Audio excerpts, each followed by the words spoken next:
Masu and Stefan traveled to the village called Yamaguchi, hidden among the mountains and trees. Masu did not say why we were going to this village, but I figured this would be a good time to get to know Masu.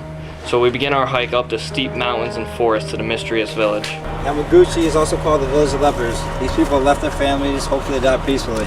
Will these families accept them for the disease? People were afraid of the disease, fearing that every time they woke up, they might be infected by the plague. Some of those suffering from the disease would leave the village to this town or end their lives, hoping to not dishonor the families. Was your family normal? Masu did not answer. The silence remained awkward until we reached the top of the summit and saw the wooden shacks of a shanty village. We walked through the town, walking slowly to notice the flesh-eating disease that devoured what used to be young men and women. When people caught our stare, they jumped into the darkness of their homes as if they were ashamed to be in the presence of healthy people. Are you afraid? Not as much as they are afraid of me. We stop at the end of the village where one loathsome house stands in the corner, surrounded by large pines and rocks. Who lives here? An old friend. Matsu walks up to the house and knocks on the door and then quickly stepping back. The door creaks open slowly. A figure pokes their head out, but it is too dark to tell who it was. You gotta be funny.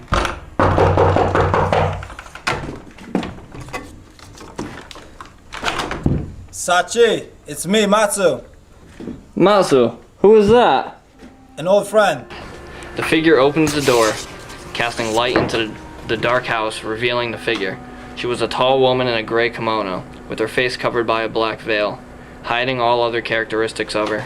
She simply waved as a gesture to come in before she disappeared back into the house. We enter the musty house that smells of burning incense. I'll get some tea. Is she up? Yes, she is a leper. You won't believe it, but she was one of the most beautiful girls in Japan. How do you know her? She's a good friend of mine. Here you boys go. Stop staring! I am sorry. Please leave.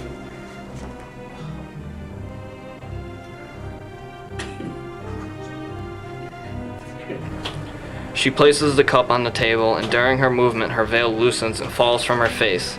Stefan cannot but help and stare at the white ulcers that fill one side of her face. Sachi feels the stare of Stefan and begins to feel self-conscious. He really meant no disrespect. He has never seen the disease before. I don't care. Please leave. I'm sorry. Masu and Stefan hike their way back towards Tamari with a strong silence between them.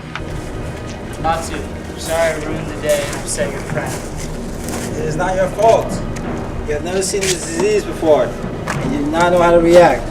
Saki gets self-conscious about her looks, although I think she is the most beautiful girl either way.